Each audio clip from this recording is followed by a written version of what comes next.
Welcome back to the class. मैं हूं अंबिका सिंह, आप सभी के अपने अकाउंट्स एजुकेटर और आप सभी स्टूडेंट्स का बहुत बहुत स्वागत करती हूं आप ही के अपने favourite channel the one and only Magnet Brains पर, जो आप सभी को प्रोवाइड कराता है 100% free as well as high quality education. बिल्कुल फ्रेंड्स, यहाँ पर हम आपको सीबीएसई बोर्ड के अलावा अदर स्टेट बोर्ड के कोर्सेज भी प्रोवाइड कराते हैं, जैसे कि दिल्ली, बिहार, यूपी, एमपी और राजस्थान बोर्ड। जी हाँ, बिल्कुल इंग्लिश मीडियम के कोर्सेज भी मिल जाएंगे, इवन आपको हिंदी मीडियम के कोर्सेज भी हम अवेल कराते हैं। तो यदि इंग्लिश मीडियम की बात करूं तो starting from class KG to class 12 हम आप लोगों को इंग्लिश मीडियम के कोर्सेज अवेल कराते हैं, और यदि हिंदी मीडियम की बात करूं तो starting from class 6 to class 12 आप लोगों को हिंदी मीडियम के कोर्सेज भी मिल जाएंगे, वो भी हमारे हिंदी मीडियम यूट्यूब चैनल पर। तो वहां पे जाकर आप सर्च कर सकते हैं। और यदि इसके अलावा अपार्ट फ्रॉम दैट मैं आप लोगों को ई बुक्स और ई नोट्स के बारे में जानकारी दूं, तो मैं आपको बता दूं कि हम लोग आपको ई बुक्स और ई नोट्स अवेल कराते हैं, जिससे आप अपनी लर्निंग को इंप्रूव कर सकते हैं, अपने कॉन्सेप्ट्स को और अच्छे से एक्सप्लोर कर सकते हो। So if you are interested, यदि आप अवेल करना चाहते हैं तो उसके लिए आपको क्या करना है, नीचे जाना है भाई साहब डिस्क्रिप्शन बॉक्स में, ठीक है। वहां पर आपको एक लिंक मिलेगी, उसको जाकर आप चेक करिए और आपको फिर सारी जानकारी मिल जाएगी कि कैसे आप हमारे ई बुक्स और ई नोट से भी स्टडी कर सकते हो। और यदि इसके अलावा मैं चैनल की बात करूं गाइस, तो आप सब जानते हैं कि मैग्नेट ब्रेन्स इंडिया का नंबर 1 चैनल है, जो आप लोगों को high quality education with high quality content provide कराता है, और वो भी फ्री ऑफ कॉस्ट पर। जी हाँ, बिल्कुल यही हमारे चैनल की खासियत है कि हम आपको यहाँ पर full and complete organise course with so many practice questions provide कराते हैं, और इसके लिए कोई चार्जेस, कोई फीस या किसी भी प्रकार का पेड सब्सक्रिप्शन हम आपसे नहीं लेते हैं। तमाम चीजें आपको हमारे चैनल से ही प्रोवाइड कराई जाएंगी, और वो भी बिल्कुल फ्री ऑफ कॉस्ट में।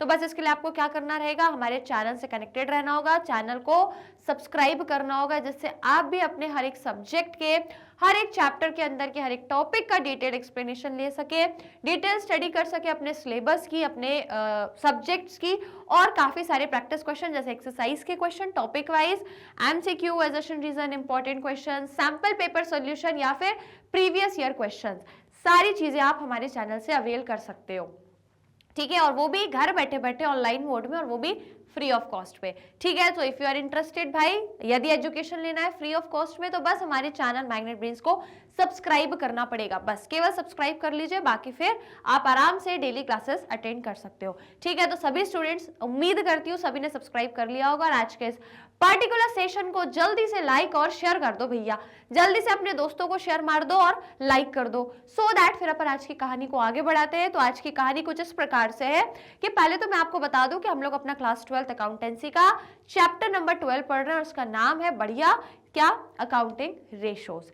यहाँ पे अभी तक ऑलरेडी हम लोगों ने 4 रेशो को कंप्लीट कर चुके थे, 5वां रेशो हमने स्टार्ट कर दिया था, जिसका नाम है क्या, प्रोप्राइटरी रेशो। इसके मैंने आपको कॉन्सेप्ट बता दिए थे, क्वेश्चन मतलब क्वेश्चंस आज बताने वाली हूँ, है ना। अभी मैंने कॉन्सेप्ट में आपको इसका मीनिंग, ऑब्जेक्टिव और फॉर्मूला वगैरह कैसे क्या चीजें हैं, वो मैंने आपको कॉन्सेप्चुअली चीजें क्लियर करा दी थी।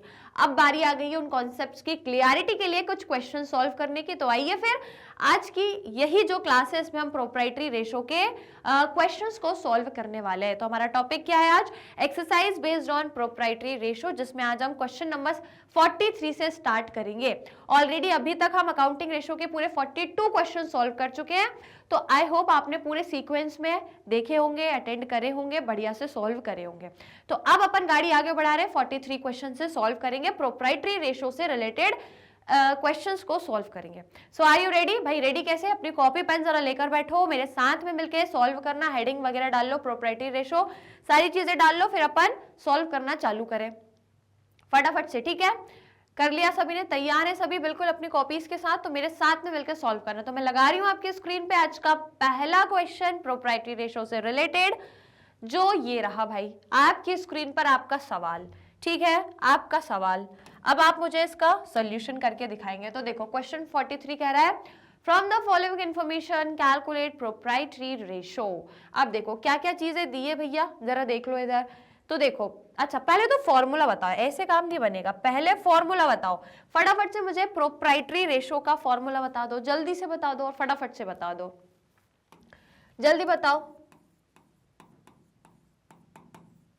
प्रोप्राइटरी रेशो का फॉर्मूला क्या होता है? मैंने आपको पिछली क्लास में ही बताया था भैया, पिछली क्लास में ही मैंने आपको प्रोप्राइटरी रेशो का फॉर्मूला बताया था। देखो नाम में ही जो फॉर्मूला आपको ढूंढना है उसके नाम में पहले प्रोप्राइटरी लगा है, मतलब सबसे पहले क्या चाहिए, प्रोप्राइटरी मतलब प्रोप्राइटर शेयर चाहिए, मतलब प्रोप्राइटर का पैसा, प्रोप्राइटर फंड चाहिए, या जिसको हम शेयर होल्डर्स फंड भी कह सकते हैं। ठीक है, तो सबसे पहले हमें क्या चाहिए, share holders fund, share holders fund, और किस चीज से कंपेयर करते हैं, टोटल एसेट, टोटल एसेट से कंपेयर करते हैं। Is it clear? ठीक है, तो देखो अब हमें क्वेश्चन देख लेते हैं क्या क्या है। तो देखो इक्विटी शेयर कैपिटल काय का पार्ट है, शेयर होल्डर फंड का पार्ट है भैया। देन प्रेफरेंस शेयर वो भी जाएगा भैया शेयर होल्डर फंड में, क्योंकि ये सब शेयर कैपिटल में ही आता है। रिजर्व्स एंड सरप्लस भी आपका शेयर होल्डर फंड में जाता है भैया। डिबेंचर्स तो भैया आपके नॉन करेंट लायबिलिटी, और इसकी यहाँ कोई जगह नहीं है, इसका इधर कोई काम ही नहीं है, अपने को हटा दो। ट्रेड पेबल्स आपकी करेंट लायबिलिटी, इसका भी इधर कोई काम ही नहीं है, इसको भी हटा दो। अब इधर दिया है प्लांट प्रॉपर्टी इक्विपमेंट, ये है आपके नॉन करेंट एसेट, तो ये ले लेंगे अपन टोटल एसेट के अंदर, इसको ले लेंगे। ठीक है, short term investment current asset है भैया, इसको भी ले लेंगे अपन। और अदर करेंट एसेट, तो भैया ये भी आपके करेंट एसेट में ही आते हैं, तो अदर करेंट एसेट आपके करेंट एसेट में आते हैं। तो भैया आप जानते हो, तो सबसे पहले तो एक काम करो, निकाल लो, अपन टोटल एसेट निकाल लेते हैं। ठीक है, सबसे पहले अपन टोटल एसेट्स यदि निकालेंगे तो बहुत ही प्यारा फॉर्मूला है इसका, क्या, non current asset plus current asset. तो क्वेश्चन में अपन को सब दिया है ना, नॉन करेंट एसेट और करेंट एसेट, तो मतलब 375, 225 और 150, और टोटल भी दिया है 750, इन तीनों का टोटल है 7,50,000। तो डायरेक्टली ले लो, इतनी मेहनत क्यों करें अपन। ठीक है, डायरेक्टली ले लो 7,50,000, तो कितना हो गया, 7,50,000, ये आ गया अपने टोटल एसेट। अब हमें चाहिए भैया शेयर होल्डर्स फंड, अब हमें क्या चाहिए, शेयर होल्डर्स फंड। और शेयर होल्डर्स फंड के लिए आपको क्या क्या चीजें हैं, देखो equity share, preference share, reserves and surplus, बस ये तीन चीजें प्लस करनी है, केवल ये तीन। तो देखो 3 लाख, 1.5 लाख और 75,000, तो मतलब 3 लाख प्लस 1,50,000 प्लस कितना था, 70,000 ना, एम आई राइट? 75 है, नॉट 70, 75, बस। तो भैया प्लस कर दो जरा, तो ये कितना हो गया, ये हो गया 450, और 750 भी प्लस हो जाएगा, तो ये टोटल आपका कितना निकल के आएगा, 750। ठीक है, मतलब 7,50,000। Is it clear? तो ये आपका टोटल कितना निकल के आ रहा है, बताओ जल्दी बताइए स्टूडेंट्स, कितना निकल के आ जाएगा आप लोगों का, 7,50,000 आ रहा है क्या, नहीं 7,50,000, एक सेकेंड, 7,50,000 तो ये रहा। ठीक है, और शेयर होल्डर्स फंड, चलो तो बताओ टोटल करने के बाद कितना आ रहा है, 5,25,000। ठीक है, 5,25,000 आ जाएगा आपका, 5,25,000। Is it clear? ये क्या आ गया आपके शेयर होल्डर्स फंड। सॉरी, चलिए तो अब आगे देखें, अब आगे क्या लेना है हमको, तो शेयर होल्डर फंड भी मिल गया, टोटल एसेट मिल गया, तो अब क्या चाहिए, कुछ भी नहीं चाहिए, बस आप डायरेक्टली वैल्यू लगा दीजिए। तो देखो शेयर होल्डर फंड में हम कितना लिखेंगे, 5,25,000 डिवाइड करेंगे। डिवाइड कैसे करेंगे हम लोग, अपने टोटल एसेट से। टोटल एसेट है बेटा आपके 7,50,000, चलो डिवाइड कर दो जरा, ये 3 0 से 3 0 कैंसिल। अब 525 को डिवाइड करिए 750 से, जल्दी से डिवाइड करो, आपका 0 पॉइंट समथिंग कुछ निकल के आ जाएगा, क्योंकि जो आपका न्यूमरेटर है वो छोटा है, डिनोमिनेटर बड़ा है, तो 0 पॉइंट समथिंग करके आपका आंसर आएगा। तो उसको जल्दी से, अगेन मैं वही बोल रही हूँ कि आप यहाँ पे वीडियो को पॉज कर सकते हो, वीडियो पॉज करके पहले आप खुद से कैलकुलेट करो और फिर आंसर निकालना, और फिर मैं अब आंसर बताऊंगी, उसको क्रॉस चेक करना। ठीक है, तो पहले चाहो तो वीडियो पॉज करके आंसर निकाल लो, इसको डिवाइड करके। तो कितना निकल के आया आप लोगों का, 0 पॉइंट बताया था मैंने, कुछ 0 पॉइंट समथिंग आएगा, राइट। तो 0.70/1 ये आंसर आपका आ जाएगा। ठीक है भाई साहब, इज इट क्लियर? पूरा सॉल्यूशन है। जल्दी से आप लोग पहले एक काम करो, इसका स्क्रीनशॉट लो, उसके बाद फिर अपन अगला सवाल करेंगे। फटाफट से स्क्रीनशॉट ले लीजिए। डन, ले लिया भैया, हो गया। चलो तो आ जाओ भैया, आगे बढ़ते हैं, आप गाड़ी को आगे बढ़ाते हैं भुन भुन भुन करके। ये हो गया कंप्लीट 43। आइए 44 क्वेश्चन की बात करते हैं। तो भाई साहब 44 क्वेश्चन कह रहा है calculate proprietary ratio from the following. चलो भैया जाओ। तो equity share capital share holder fund का पार्ट है, 10% preference share share holder fund का पार्ट है, reserves and surpluses share holder fund का पार्ट है। क्रेडिटर क्या है भैया? What is creditor? What do you mean? Creditor मतलब आपके करेंट लायबिलिटी जिसका यहाँ कोई काम नहीं है। 9% debenture is your non current liability, है ना। 9% डिवेंचर आपकी क्या है? नॉन करेंट लायबिलिटी जिसका यहाँ कोई काम नहीं है, कोई मतलब ही नहीं है। प्लांट प्रॉपर्टी इक्विपमेंट ये आपके बिल्कुल क्या है? नॉन करेंट एसेट है, इसको हम टोटल एसेट में लेंगे। Trade investment is also your current assets, और जो करेंट एसेट है वो तो फिर है ही भैया करेंट एसेट, सिंपल सी बात है। ट्रेड इन्वेस्टमेंट आपके नॉन करेंट एसेट में आएंगे, ठीक है। तो भाई साहब पूरे जो भी है नॉन करेंट एसेट और करेंट एसेट सबको ऐड करोगे तो टोटल एसेट आपको मिल जाएंगे, और इन तीनों को ऐड करोगे तो शेयर होल्डर फंड मिल जाएगा। आपस में डिवाइड कर देंगे। तो आ जाओ भैया, खटाखट से सॉल्व होना चाहिए क्वेश्चन, क्योंकि बहुत ही सिंपल है, इतना सिंपल है कि मैं आपको बता नहीं सकती। चलो जल्दी से बताओ क्या करना है हमको? प्रोप्राइटरी है ना भाई साहब, प्रोप्राइटरी रेशो अपन निकालेंगे, जिसके लिए हमें पता है भैया क्या चाहिए? Share holders fund. देखो क्वेश्चन कितना इजी हो, आपको कितने ही अच्छे से बन रहे हैं, क्यों ना बने, आप फिर भी क्वेश्चन में फॉर्मूला पहले लिखा करो। बार बार लिखोगे तभी इधर माइंड में सेट होगा, ठीक है भैया। तो बार बार फॉर्मूला लिखना। चलो टोटल एसेट्स बताओ फिर। शेयर होल्डर्स फंड के लिए अपन को क्या चाहिए? Share holders fund. तो शेयर होल्डर्स फंड के लिए हमको 3-4 चीजें हैं जो ऐड करनी है। ये तीनों 4,50,000, देखो ये इक्विटी प्रेफरेंस और रिजर्व ये तीनों चला जाएगा। तो 450, 320, 450 प्लस 320 प्लस एक और क्या करना है? प्लस 65,000, ठीक है। तो बस कर दीजिए जल्दी से सॉल्व। 65,000 तो बताओ जल्दी से कितना आएगा? जल्दी से मुझे टोटल करके बताओ स्टूडेंट्स। 8,35,000, ठीक है। तो 8,35,000 आपके शेयर होल्डर्स फंड हो गए। अब आइए दूसरी चीज क्या चाहिए आपको? टोटल एसेट्स चाहिए, और टोटल एसेट्स मतलब non current assets plus current assets. Simple बात है भैया, सिंपल सी बात है। क्वेश्चन में दिया है नॉन करेंट एसेट और करेंट एसेट। तो 7,245 और 3 7,245 प्लस 3 लाख, है ना भाई साहब? ये इतना ही है ना, 245 है ना, बिल्कुल भैया। तो कर लो 7 और 3 भैया, ये 10 लाख हो गया, और ये 12 लाख मतलब 12,45,000 12,45,000। चलिए ये सब निकल गया, तो बस लग दो भैया इधर फॉर्मूले में।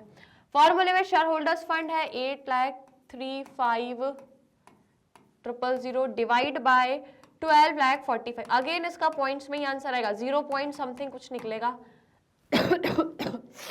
जल्दी से कैलकुलेट करके बताओ 0 पॉइंट कितना निकलेगा? 0.67 है ना, 0.67 ratio 1। This will be your answer. Clear हुआ? समझ में आया? मजा आ रहा है? अच्छा है ना, बहुत बहुत अच्छा चैप्टर है, पता है इसमें कोई एडजस्टमेंट ही नहीं है, बस फॉर्मूले आ रहे हैं तो बस धड़ा क्वेश्चन करते जाओ। बस फॉर्मूले की बात है और कॉन्सेप्ट्स की बात है, 2-4 चीजें हैं बस भैया, कुछ नहीं है। करेंट लाइबिलिटी, वही non current liability, current asset, non current asset, share holders fund, बस यही 4-5 चीजें हैं जिसके इर्द गिर्द आपके पूरे रेशोज बने हुए हैं, ठीक है। अभी तो हम इसके देख रहे हैं, अब इसके बाद अभी हम और आगे भी रेशोज देखेंगे जिसमें रेवेन्यू फ्रॉम ऑपरेशन, मतलब अभी हम जो रेशोज देख रहे हैं ना वो पूरे बैलेंस शीट के आइटम से कैलकुलेट हो रहे हैं। क्या है? करेंट लाइबिलिटी मतलब एसेट्स है, लाइबिलिटीज है और इक्विटी है, ये सब बैलेंस शीट का पार्ट है। अभी आने वाले क्वेश्चंस में हम अपने जो स्टेटमेंट ऑफ P&L में जो रेवेन्यू एक्सपेंसेस होते हैं, रेवेन्यू फ्रॉम ऑपरेशन और जो भी चीजें, तो इन सबसे रिलेटेड भी हम क्वेश्चंस करेंगे। तो मतलब पूरा बैलेंस शीट के अंदर के आइटम्स को भी एनालाइज कर रहे हैं विद अकाउंटिंग रेशोज, और अभी आने वाले रेशोज में हम statement of profit and loss के आइटम्स को भी एनालाइज करेंगे with the help of accounting ratio. Clear? चलो तो ये हो गया भाई, आप पहले इसका स्क्रीनशॉट ले लो, फिर अपन आगे बढ़ते हैं, अगला सवाल करेंगे। डन। तो यदि हो गया है तो आगे बढ़ते हैं। पहले लेकिन लाइक और शेयर कर दो, जरा जल्दी से लाइक शेयर करो, फिर 45 क्वेश्चन पर अपन मूव करेंगे। लाइक शेयर फटाफट से स्टूडेंट्स लाइक एंड शेयर कर दीजिए यार, ऐसे काम नहीं बनेगा, लाइक शेयर तो करना पड़ेगा। जल्दी से लाइक एंड शेयर कर दीजिए फटाफट से। कर दिया पक्का? चलो आ जाओ फिर। 45th क्वेश्चन ये रहा, state with reason whether the proprietary ratio will improve, decline और will not change because of the following transactions if proprietary ratio is 0.8:1। अब आपको क्वेश्चन में ना दिया है कि कोई भी एक कंपनी का ये कुछ ट्रांजेक्शन है, टोटल 5, ये 5 ट्रांजेक्शन हैं और आपको बताना है कि किन ट्रांजेक्शन में जो प्रोप्राइटरी रेशो है वो इंप्रूव करेगा, मतलब इंक्रीज होगा, डिक्लाइन या डिक्रीज होगा, या फिर चेंज ही नहीं होगा, कोई इफेक्ट नहीं होगा, इंक्रीज होगा, डिक्रीज होगा, या फिर not affected, no any change. तीनों में से क्या होगा आपको ये 5 केसेस में बताना है। और आपको दिया है कि जो प्रोप्राइटरी रेशो है कंपनी का वो 0.8:1 है। ठीक है, तो एक एक करके अब हम देखेंगे ये 5 जो भी ट्रांजेक्शन है इनको, और फिर इनको समझेंगे कि भाई क्या चीजें होंगी। क्लियर? तो देखो पहला देख लो, सबसे पहला क्या दिया है चेक कर लेते हैं। Number 1, obtain a loan of 5 lakh from state bank of India payable after 5 years. देखो आपने लोन लिया है, आपने लोन लिया, ठीक है, लोन लिया मतलब आपके डेथ इंक्रीज हो गए ठीक है, और 5 साल के लिए लिया है, 5 ईयर्स मतलब आप जो रीपे करोगे वो 5 ईयर्स के बाद आप इसको रीपे करोगे। तो इस पर्टिकुलर कंडीशन में क्या होगा जल्दी बताओ। देखो प्रोप्राइटरी रेशो जो है क्या कहता है, प्रोप्राइटरी रेशो किसके बारे में कहता है, इक्विटी शेयर, या जिसको हम not equity share, share capital, जिसको हम शेयर होल्डर्स फंड कहते हैं। तो प्रोप्राइटरी रेशो हमेशा किसके बारे में बोलता है, शेयर होल्डर फंड और total asset, share holder fund और टोटल एसेट। तो बेटा अब आपने यहाँ पे जो लोन लिया है एसबीआई से 5 लाख का, तो इससे क्या आपके इक्विटी शेयर बढ़ी कि डेट बढ़ गए, क्या बढ़ा? हमें क्या करना है, हमें तो इक्विटी बढ़ाते तो हमारा प्रोप्राइटरी रेशो बढ़ता है कि नहीं, इक्विटी बढ़ेगी यदि तो प्रोप्राइटरी रेशो बढ़ेगा। पर यहाँ तो आप डेट बढ़ा रहे हो भाई, आप तो लोन ले रहे हो और 5 साल के लिए लॉन्ग टर्म बोरोइंग कर रहे हो, आप लॉन्ग टर्म बोरोइंग 5 साल के लिए आपने लोन लिया है एसबीआई से, तो दैट मीन्स आपका डेट बढ़ा है। और यदि डेट बढ़ा है तो आपका प्रोप्राइटरी रेशो इंक्रीज नहीं कर सकता। प्रोप्राइटरी रेशो जब इंक्रीज होता है जब आपका प्रोप्राइटर फंड या आपका शेयर होल्डर्स फंड इंक्रीज होता है या आपकी शेयर कैपिटल इंक्रीज होती। यहाँ पे शेयर होल्डर्स फंड इंक्रीज नहीं कर रहा है, इवन यहाँ उल्टा हो रहा है कि आपके डेट इंक्रीज हो रहे हैं। तो यदि डेट इंक्रीज हो रहे हैं दैट मीन्स पहले केस में प्रोप्राइटरी रेशो क्या करेगा, डिक्लाइन करेगा। क्या करेगा, डिक्लाइन। रीजन क्या है, क्योंकि आपके डेट बढ़ रहे हैं। दूसरा, purchase machinery of 2 lakh by cheque. अब आपने एक मशीन खरीदी है 2 लाख की, वो भी चेक से। तो मशीन खरीदी मतलब आपने अपने एसेट खरीदे है ना, machine is what, machine a kind of asset. तो आपके एसेट इंक्रीज हो गए, और लेकिन आपने पेमेंट भी कर दी चेक से, तुरंत पैसा दे दिया, मतलब आपकी कोई डेट भी नहीं हुए, उधारी भी नहीं हुई, क्योंकि आपने तुरंत पैसा दे दिया तो आपकी कोई उधारी नहीं हुई, कोई बोरिंग नहीं हुई, कोई डेट नहीं हुए, और आपकी एक मशीन भी आ गई। तो अब इस केस में क्या होगा स्टूडेंट्स, बताओ जल्दी से, इस केस में क्या होगा, इस केस में क्या होगा। तो देखो एक तरीके से देखें तो हमारा एक एसेट इंक्रीज हो गया जो मशीन है, दूसरा तरीका देखें तो चेक, चेक मतलब बैंक, और बैंक का बैलेंस आपका कम हो गया। ठीक है, तो एक एसेट कम हुआ और एक एसेट आया जो बढ़ गया और एक एसेट कम हो गया, तो इसका क्या होगा, नो अफेक्ट। ठीक है, कोई अफेक्ट ही नहीं आएगा, क्योंकि हो क्या रहा है कि 2 लाख की एक मशीन आ रही है और 2 लाख का बैंक बैलेंस कम हो रहा है। ठीक है, देखो मेरे पास बैंक में 2 लाख थे, मैंने वो दे दिए, एक 2 लाख की मशीन आ गई और 2 लाख दे दिए, तो एक एसेट आ रहा है एक जा रहा है, वो भी बराबर अमाउंट का, 2 लाख का ही है। 2 लाख का बैंक से मेरा पैसा जा रहा है, चेक से मैंने पेमेंट करी, तो 2 लाख मेरा बैंक से अमाउंट चला गया। दूसरी चीज क्या हो गई कि मेरे पास 2 लाख की एक मशीन आ गई, तो इसका कोई इफेक्ट नहीं होगा, क्योंकि एक एसेट आ रहा है सेम अमाउंट का और एक एसेट जा रहा है, मतलब 2 लाख की एक मशीन आ रही है और 2 लाख का आपका बैंक बैलेंस जा रहा है, तो कोई इफेक्ट नहीं है। ठीक है, इसका कोई लेना देना नहीं है। तो ये जो सेकेंड पॉइंट है ये क्या है, नॉट इफेक्टेड। ठीक है, सेकेंड ट्रांजेक्शन से आपके प्रोप्राइटरी रेशो पे कोई इफेक्ट नहीं पड़ेगा। इज इट क्लियर, राइट, क्योंकि एक एसेट का आना एक एसेट का जाना प्रोप्राइटरी रेशो पे कोई इफेक्ट नहीं डालता। समझ आया, तो ये दूसरा हो गया। अब आइए तीसरे पे। ठीक है, तो देखो तीसरा क्या बोल रहा है, तो स्टूडेंट्स देखिए थर्ड पॉइंट पे लिखा है कि redeem 7% redeemable preference share ₹3 lakh. क्या मतलब होता है इसका कि ये जो लिखा है ना रिडीमेबल प्रेफरेंस शेयर, भाई साहब भूले तो नहीं हो ना, शेयर के चैप्टर में हमने पढ़ा है प्रेफरेंस शेयर का एक टाइप होता है जिसको हम कहते हैं रिडीमेबल प्रेफरेंस शेयर, जिसका क्या मतलब होता है भाई साहब ऐसे प्रेफरेंस शेयर जिन्हें आपको लौटाना है, रीपे करना है एक पर्टिकुलर टाइम के बाद, उन प्रेफरेंस शेयर्स को हम कहते हैं रिडीमेबल प्रेफरेंस शेयर, और वो भी कितने के हैं 3 लाख, राइट। अब इसमें हो क्या रहा है, इनको आप रीपे कर रहे हो, रिडीम कर रहे हो, है ना, इनको आप लौटा रहे हो। तो यदि आप किसी प्रेफरेंस शेयर्स को लौटा रहे हो तो प्रेफरेंस शेयर्स क्या होते हैं आपके, किस चीज के अंदर आते हैं भाई साहब, प्रेफरेंस शेयर्स आपके इक्विटी के अंदर आते हैं, है ना, इक्विटी के अंदर क्या आते हैं भाई, चाहे आपके वो शेयर कैपिटल का अमाउंट हो, शेयर कैपिटल में चाहे इक्विटी शेयर हो चाहे प्रेफरेंस शेयर हो, ये दोनों ही आपके शेयर कैपिटल में आते हैं, और शेयर कैपिटल आपकी इक्विटी है, या जिसको हम क्या कह सकते हैं, शेयर होल्डर्स फंड कह सकते हैं, ठीक है, शेयर होल्डर्स फंड कह सकते हैं। तो भाई साहब यदि मैं यहाँ कह रही हूँ कि आपके रिडीम हो रहे हैं, मतलब आप रीपे कर रहे हो, 7% रिडीमेबल प्रेफरेंस शेयर्स हैं 3 लाख के, ठीक है, 3 लाख के आपके रिडीमेबल प्रेफरेंस शेयर है जिन्हें आप रीपे कर रहे हो, रिडीम कर रहे हो। तो इससे क्या हो रहा है भाई, आपके प्रेफरेंस शेयर रिडीम हो रहे हैं, मतलब जा रहे हैं, मतलब अगर रीपे हो रहे हैं तो कहीं ना कहीं आपकी इक्विटी या आपके जो शेयर होल्डर फंड है वो कम हो रहे हैं कि नहीं हो रहे भैया, क्योंकि आप प्रेफरेंस शेयर लौटा रहे हो, रिडीम कर रहे हो, तो आपके शेयर होल्डर फंड कम हो रहे हैं, ठीक है। तो यदि ये कम हो रहे हैं दैट मीन्स आपका प्रोप्राइटरी रेशो क्या होगा, ये भी डिक्लाइन करेगा। क्यों करेगा, what is the reason, because यहाँ पर आपका जो शेयर होल्डर फंड है वो कम हो रहा है, और यदि शेयर होल्डर फंड कम हो रहा है दैट मीन्स आपका प्रोप्राइटरी फंड कम हो रहा है, प्रोप्राइटरी फंड कम हो रहा है दैट मीन्स आपका प्रोप्राइटरी रेशो डिक्लाइन करेगा। क्लियर हुआ। तो थर्ड वाला यदि पॉइंट देखें तो थर्ड वाले में आपका जो रेशो है ये क्या करेगा, डिक्लाइन करेगा। क्लियर हुआ सभी को, ठीक है, तो थर्ड वाले में डिक्लाइन करेगा, राइट। अब फोर्थ वाला देखें तो देखो स्टूडेंट्स, फोर्थ वाला क्या है, issued equity share to the vendor of building purchased for 7 lakh. अब यहाँ पे हो क्या रहा है कि आपने इक्विटी इशू करी है, इक्विटी शेयर्स आपने इशू करे हैं, लेकिन कैश के बदले में नहीं किए, बदले में आप मशीन खरीद रहे हो 7 लाख की एक वेंडर से, सॉरी मशीन नहीं बिल्डिंग, ठीक है, एक वेंडर से आप बिल्डिंग खरीद रहे हो 7 लाख की। तो यदि आप किसी से बिल्डिंग खरीद रहे हो 7 लाख की और उसे 7 लाख कैश देने की बजाय आप उसे इक्विटी शेयर दे रहे हो, क्या दे रहे हो, इक्विटी शेयर, तो इसको हम क्या बोलते हैं कि जब हम क्या करते हैं, शेयर इशू करते हैं but consideration other than cash, ठीक है, कैश के अलावा किसी दूसरे कंसिडरेशन में यदि आप शेयर इशू करते हो। तो इस केस में हमने क्या देखा कि हम इक्विटी शेयर इशू कर रहे हैं और बदले में हम बिल्डिंग ले रहे हैं, किसको दे रहे हैं, और वेंडर को। तो इस केस में क्या हो रहा है, आपके शेयर इंक्रीज हो रहे हैं ना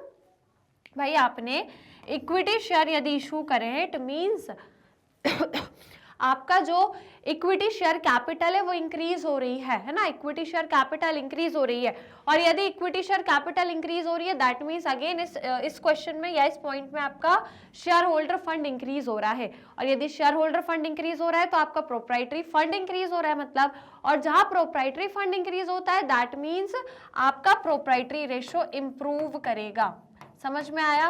कुल मिला के भाई साहब बात इतनी है कि यदि शेयर होल्डर्स फंड कम होता है तो प्रोप्राइटरी रेशो कम हो जाता है या डिक्लाइन करता है, और यदि आपका शेयर होल्डर फंड इंक्रीज कर रहा होगा तो आपका जो प्रोप्राइटरी रेशो है वो भी इंक्रीज या इंप्रूव करेगा। बस इतनी सी बात है, ठीक है। अब लास्ट वाला देखो, fifth, redeem 10% redeemable debenture of 6 lakh. अब इसका क्या करोगे बताओ, रिडीमेबल डिबेंचर्स 6 लाख, इसका मीनिंग क्या होता है कि आपके कुछ डिबेंचर हैं जो आपको एक पर्टिकुलर टाइम बाद रिडीम करना है, लौटाना है, ठीक है, क्या करना है, रिडीम करना है। तो यदि डिबेंचर्स हैं आपको लौटाना है जो 6 लाख के हैं, उनको यदि आप रिडीम कर रहे हो, रीपे कर रहे हो, तो इस कंडीशन में क्या होगा बताओ, फटाफट से बताओ।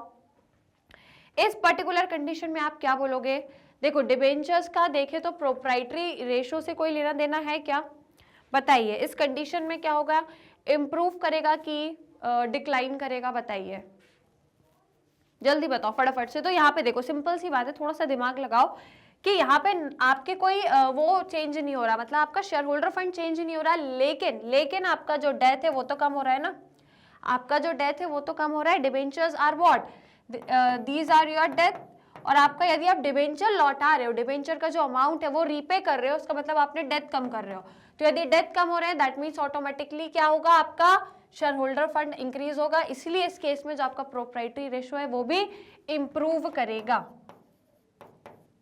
रीजन इज दिस बिकॉज, इसका रीजन ये है कि यहाँ पे हमारे डेथ्स कम हो रहे हैं। और डेथ कैसे कम हो रहे हैं, हमारा डेथ इसलिए कम हो रहा है क्योंकि हम अपने डिबेंचर्स को रीपे कर रहे हैं। ठीक है, अपने डिबेंचर्स पे पेमेंट जो है वो रीपे कर रहे हैं। तो इस वजह से डिबेंचर्स आपके कम हो रहे हैं, डेथ आपके कम हो रहे हैं। और यदि डेथ कम हो रहे हैं दैट मीन्स आपका प्रोप्राइटरी रेशो इंप्रूव करेगा। समझ में आया सभी को बढ़िया तरीके से, कोई दिक्कत कोई परेशानी, राइट। तो ये हो गया। अच्छा, हमने पहला और दूसरे का क्या बोला था, एक मिनट, ऑब्टेन अ लोन। पहले वाले ने क्या, पहले वाले का क्या था अपना, इस केस में डिक्लाइन हो रहा था। ठीक है, तो मैं यहाँ लिख देती हूँ, पहले वाले केस में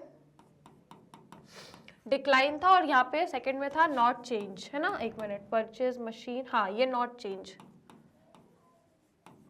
नॉट चेंज। ठीक है, तो पहले वाले केस में डिक्लाइन, दूसरे में नॉट चेंज, तीसरे में डिक्लाइन, चौथे में इंप्रूव और लास्ट वाले में भी इंप्रूव। क्लियर, समझ में आया विद रीजंस। यदि ऐसे क्वेश्चंस आते हैं तो आप एक दो सेंटेंस, एक दो लाइन में इसका रीजन बता सकते हो। क्लियर, तो चलिए गाइस, इसका फटाफट यदि आप लोग को स्क्रीनशॉट लेना है तो आप लोग ले सकते हैं। डन, ले लिया भाई साहब स्क्रीनशॉट। चलिए गाइस, तो ये हो गया आज के हमारे क्वेश्चंस कंप्लीट।